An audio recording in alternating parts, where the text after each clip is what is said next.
Ubur-ubur ikan lele. Balik lagi sama aku, Shirley.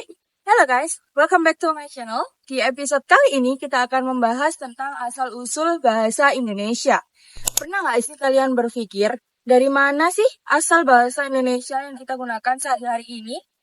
Nah, dan sejak kapan pula bahasa ini disahkan dan jadi bahasa resmi negara kita? Di video kali ini, aku akan membahas semua itu dengan informasi yang sudah aku rangkum. Tapi, disclaimer dulu ya, aku bukan ahli sejarah, jadi semua informasi ini sudah aku cek dan cross-check dari berbagai sumber. Jadi, kalau ada yang mau nambahin atau koreksi, feel free to do so. Let's do the video. Jadi, akar dari bahasa Indonesia itu sebenarnya dari mana? Setelah aku baca-baca guys, ternyata bahasa Indonesia berakar dari bahasa Melayu. Kenapa bisa begitu? Karena bahasa Melayu ini merupakan bagian dari rumpun bahasa Austronesia yang merupakan salah satu rumpun bahasa terbesar di dunia. Ada sekitar 1.200 bahasa dalam rumpun ini dan diperkirakan ada sekitar 270 juta penutur di seluruh dunia. Keren kan? Bahasa Austronesia ini menyebar ke berbagai belahan dunia, termasuk Indonesia. Menurut sejarawan Leonardi Anjaya, bentuk paling purba dari bahasa ini disebut Proto-Melayu atau Polynesia, yang diperkirakan mulai berkembang di Filipina sekitar 2.500 tahun sebelum Masehi. Dari situ, bahasa ini berkembang menjadi cabang-cabang baru seiring dengan migrasi para penuturnya ke Nusantara. Bahasa Melayu kuno ini mulai digunakan secara luas pada masa kerajaan Sriwijaya, sekitar abad ke-7. Nah, prasasti Kedukan Bukit yang dikeluarkan oleh Sriwijaya pada tahun 683 Masehi adalah bukti tertua penggunaan bahasa Melayu kuno. Bahasa ini juga banyak dipengaruhi oleh bahasa Sanskerta, terutama karena hubungan erat Sriwijaya dengan negara-negara India. Misalnya, kata asmara berasal dari bahasa asrama dari bahasa Sanskerta dan bahagia berasal dari bahagia guys. Seiring berjalannya waktu, bahasa Melayu kuno ini berkembang menjadi lingua franca di kawasan Asia Tenggara. Para pedagang menggunakan bahasa ini untuk berkomunikasi dan bahasa ini juga menjadi jembatan antar budaya. Bahkan, seorang musafir Cina bernama Yixing mencatat bahwa di Sriwijaya ada bahasa yang disebut Kunlun yang merupakan bahasa pergaulan di Kepulauan Nusantara, guys. Pada abad ke-14, bahasa Melayu semakin mapan sebagai lingua franca di kawasan Asia Tenggara, terutama pada masa Kesultanan Samudra Pasai. Di sini, bahasa Melayu menyerap banyak kosakata dari bahasa Arab dan Persia.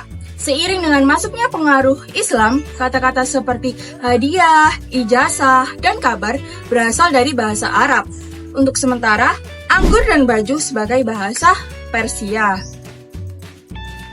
Ketika bangsa Eropa datang ke Nusantara, mereka juga berusaha mempelajari bahasa Melayu untuk mempermudah perdagangan. Tokoh seperti Antonio Pigafetta yang ikut dalam ekspedisi Ferdinand Magellan bahkan membuat kamus bahasa Melayu sendiri. Begitu juga dengan pelaut Belanda yang datang di abad ke-17, mereka mulai membuat kamus mereka sendiri, guys. Seiring waktu, bahasa Melayu ini berkembang menjadi berbagai dialek dan variasi yang menunjukkan keragaman budaya di Nusantara. Raja Ali Haji, seorang tokoh dari Riau, menulis kamus Eka Bahasa yang menjadi rujukan penting bagi perkembangan bahasa Melayu. Kamus ini membantu mendokumentasikan kosakata dan tata bahasa yang ada. Pada tahun 1928, dalam Kongres Pemuda II, bahasa Melayu diusulkan menjadi bahasa persatuan bangsa, guys. Muhammad Tabrani, seorang tokoh Jong Java, mengusulkan untuk mengganti nama bahasa Melayu menjadi bahasa Indonesia. Dan pada 28 Oktober 1928, bahasa Indonesia resmi diikrarkan sebagai bahasa persatuan. Ini adalah momen bersejarah yang menandai lahirnya identitas baru bagi kita semua. Dengan diikrarkan Sumpah Pemuda kita semua, putra dan putri Indonesia, kami putra dan putri Indonesia.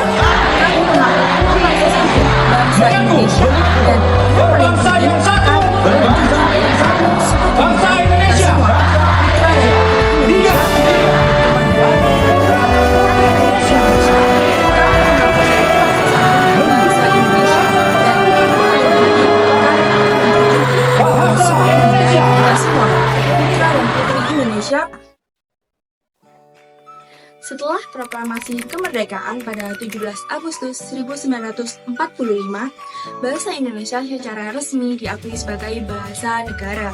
Ini bukan hanya sekedar bahasa, tetapi simbol persatuan di tengah keragaman suku dan budaya yang ada di Indonesia. Dengan ditandatangannya Undang-Undang Dasar 1945, bahasa Indonesia menjadi bahasa resmi yang mengikat kita semua. Sejak saat itu, bahasa Indonesia mulai diajarkan di sekolah-sekolah sebagai bahasa pengantar. Pemerintahan juga mulai melakukan berbagai upaya untuk mempromosikan dan mengembangkan bahasa ini. Salah satu langkah penting untuk membentuk Badan Pengembangan dan Pembinaan Bahasa yang bertugas untuk menjaga dan mengembangkan bahasa Indonesia. Bahasa Indonesia juga mengalami perkembangan yang signifikan dalam hal ejaan.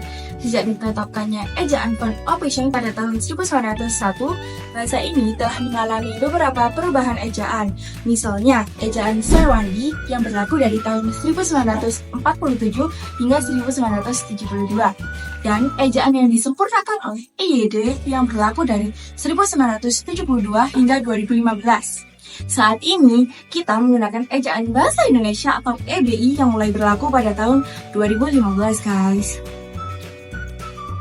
Setiap 5 tahun sekali, para pakar bahasa dan pemerintah mengadakan Kongres Bahasa Indonesia untuk membahas perkembangan bahasa kita. Kongres pertama diadakan di Solo pada tahun 1938 dan yang terbaru diadakan pada tahun 2018, guys. Salah satu hasil dari Kongres ke-11 adalah menargetkan bahasa Indonesia menjadi bahasa internasional pada tahun 2045. Semoga cita-cita ini bisa tercapai ya.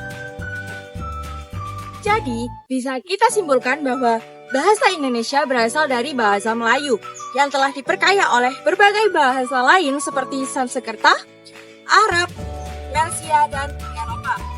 Proses penyerapan kosakata ini mencerminkan keberagaman budaya dan sejarah panjang bangsa kita. Bahasa Indonesia bukan hanya alat komunikasi tetapi simbol persatuan dan identitas kita sebagai bangsa. Bahasa Indonesia juga terus beradaptasi dengan perkembangan zaman.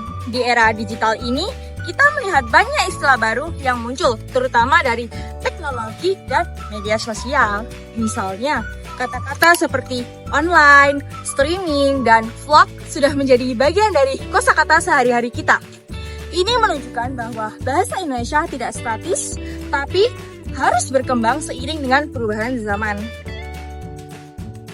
Jadi, semoga dengan pembahasan kali ini kita bisa lebih menghargai bahasa Indonesia dan tetap melestarikannya. Bahasa ini adalah warisan yang telah diperjuangkan oleh para pahlawan kita. Mari kita jaga dan kembangkan bahasa Indonesia agar bisa menjadi bahasa internasional yang membanggakan. Wah, gak berasa videonya udah sampai ujung nih. Jangan lupa tunggu episode yang lainnya yang gak kalah seru, guys. Jangan lupa, kita semua adalah bagian dari cerita ini. Salam cinta bahasa dan budaya Indonesia. Jangan lupa like, subscribe, dan komen. Bye, guys. Akhir.